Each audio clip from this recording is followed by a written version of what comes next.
Bonjour à tous, dans cette vidéo, on va voir comment créer un prompt parfait, un prompt professionnel pour une intelligence artificielle, une IA. Alors, cela signifie qu'on va voir comment créer un message afin de demander à une IA ce que l'on souhaite. Et ça, il faut bien comprendre que c'est très important. Pourquoi? Parce qu'il faut que l'IA comprenne exactement ce que vous attendez d'elle. Et je vais vous donner tous mes petits secrets afin d'avoir la meilleure réponse possible. Commençons. On va commencer par de la théorie. Alors, d'abord, faire un persona. Alors, un persona, qu'est-ce que c'est? dans, dans ce contexte, c'est dire à l'intelligence artificielle ce qu'elle est. Par exemple, si je vais lui poser des questions sur du codage, je peux lui dire « Tu es un programmeur de génie ». Ensuite, le contexte, donc c'est la situation. Et pour finir, l'objectif, ce que je lui demande. Après, lui dire ce qu'il est, le contexte, la situation, on a l'objectif. Donc, ma question, ma problématique. Et si possible, lui donner un exemple dans le contexte. Par exemple, si je cherche des idées de cadeaux, je peux lui donner des exemples de cadeaux que mon ami a déjà reçus. Et mon objectif, ce sera de lui trouver un nouveau cadeau. Et donc, je demande l'aide de l'IA pour ça. Alors, pas d'inquiétude, on va maintenant passer à la pratique. Je vais faire plein d'exemples. On est sur ChatGPT pour faire des exemples des tests. Donc, notez que vous pouvez utiliser n'importe quelle IA, que ce soit ChatGPT, Gemini, Grok, DeepSeek. À vous de choisir, il y en a plein. C'est parti. Voici mon premier prompt. Et donc, là, c'est le persona. Ensuite, on a la situation. On a l'objectif. Et à la fin, j'ai mis un exemple. Donc, tu es un individu qui déborde d'idées, tu arrives facilement à comprendre les gens. Donc, ça, c'est le persona. Un de mes amis d'enfance a bientôt fêté avoir 40 ans. Il est fan des échecs et de jeux vidéo. Bien évidemment, il a déjà de nombreux échiquiers et de jeux vidéo. Propose-moi un cadeau original. Donc je précise, un cadeau original pour ses 40 ans. À titre d'exemple, les derniers cadeaux en date qu'il a appréciés. Donc c'est encore une précision, c'est-à-dire des cadeaux qu'il a appréciés. Pas juste des cadeaux. Un tableau en peinture d'une plage et d'été de coussins avec le dessin d'un personnage de jeu vidéo qu'il aime. Je lance. Alors, c'est pas mal du tout. Donc là, je pense que vous avez un petit peu l'idée principale. Donc il faut mettre un personnage, le contexte, l'objectif et des exemples. Passons à l'exemple numéro 2. Exemple suivant. Tu es un community manager expérimenté. Donc, là, c'est le persona. Tu dois faire la promotion de la nouvelle collection de votre boutique spécialisée dans les vêtements d'été pour hommes. Donc maintenant, c'est le contexte. Propose-moi un plan de communication complet sur les réseaux sociaux. C'est la mission. Alors, je ne vais pas donner d'exemple et on va voir ce que ça donne. Donc, ok, objectif de la campagne, cible, donc homme de 18-45 ans. Calendrier de la campagne, donc c'est sur 4 semaines. Contenu par plateforme, donc il choisit Instagram, Facebook, Twitter, donc X, TikTok et Pinterest.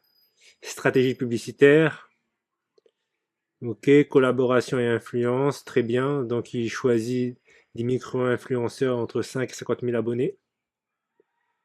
C'est dommage qu'il ne soit pas le nombre d'influenceurs. Et qui action engageante, ok. Suivi et analyse. Alors c'est pas mal du tout. Alors maintenant ce qu'on va faire, donc il faut bien comprendre que pour avoir ce que l'on veut, un prompt, parfois ça suffit pas. Donc il faut continuer à envoyer des prompts. Je précise, le budget est de 10 000 € au total et tu es situé sur Paris. Peaufine ton plan de communication. Précise le cahier des charges. Je lance. On va voir ce qu'il va dire. Alors, il nous fait le cahier des charges avec un objectif SMART.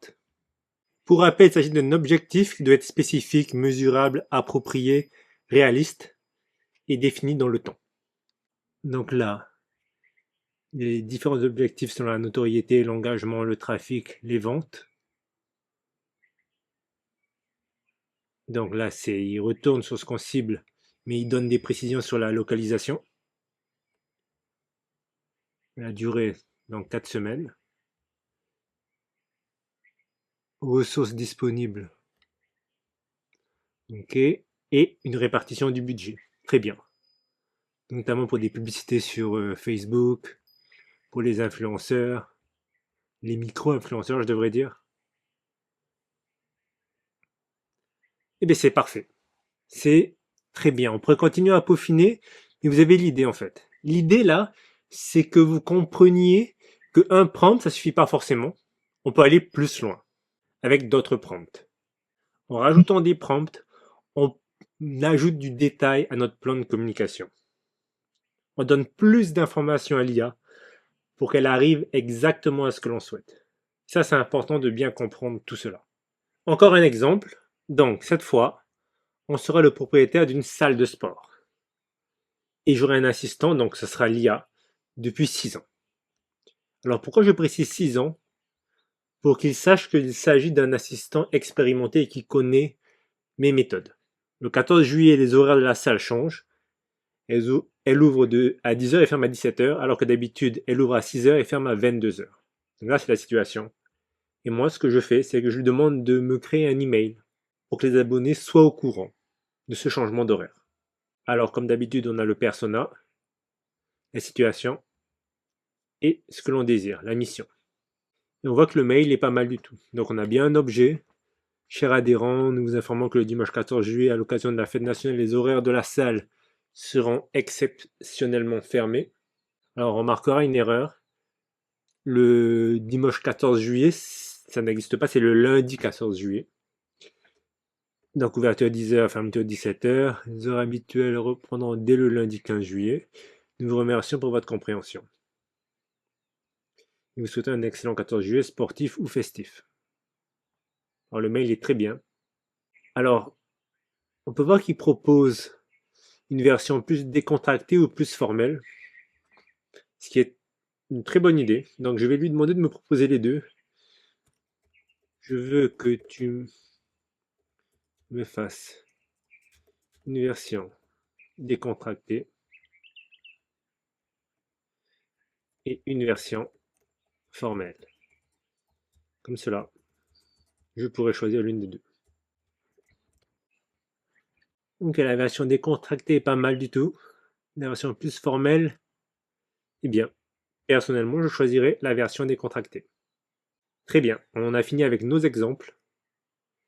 Maintenant, on va aller un petit peu plus loin sur les différents styles, types de prompt. Alors, il existe 3 concepts de prompt. Le premier, prompt chaining, enchaînement de prompt, donc qui consiste à diviser une tâche complexe en plusieurs étapes successives. Chaque étape étant un prompt distinct. Le résultat d'un prompt est utilisé comme entrée pour le prompt suivant. Pas d'inquiétude, dans un petit moment, je vais vous montrer un exemple. Ensuite, Chain of Thought Prompting, COT, qui consiste à inciter le modèle à réfléchir à voix haute, en détaillant les étapes de raisonnement avant de donner une réponse finale. Encore pas d'inquiétude, on fera un exemple. Et le dernier, Tree of Thought Prompting, qui est une extension du COT, donc de celui précédemment. Au lieu d'un seul chemin de raisonnement, on explore plusieurs branches possibles, comme un arbre de décision. Cela permet de comparer différentes idées ou solutions avant de choisir la meilleure. Donc dans ce cas-là, il n'y aura pas d'exemple, mais c'est juste une extension de celui avant. Très bien, on commence par un exemple sur le prompt chaining. Donc je mets mon prompt, mon premier prompt. Donne-moi les caractéristiques techniques d'un t-shirt à motif tropical. Donc il me donne différentes caractéristiques. Ensuite, quels sont les avantages de ces caractéristiques pour le client? Donc il me donne les différents avantages liés à ce qu'il m'a dit, donc les avantages liés à la matière, au grammage et compagnie. Très bien. Et maintenant, je lui demande d'écrire une description produit engageante pour un site e-commerce en te basant sur les caractéristiques et les avantages donc cités juste au-dessus. Et donc tout ça, c'est prompt training. Donc j'ai petit à petit guidé l'IA vers ce que je voulais. Très bien. Maintenant l'exemple pour Chain of Thought Prompting. Donc résume-moi, si Pierre a 2 fois l'âge de Paul et que Paul a 10 ans, quel est l'âge de Pierre? Explique-moi ta façon de raisonner. Donc c'est ça en fait. Vous voyez cette partie, explique-moi ta façon de raisonner, c'est ce qu'on désire. Donc c'est le Chain of Thought Prompting. Et il nous donne la méthode de raisonnement à la fin. Très bien. Cette vidéo est terminée. Vous en savez maintenant beaucoup plus sur les prompts. N'hésitez pas à me laisser un commentaire si cela vous a été utile.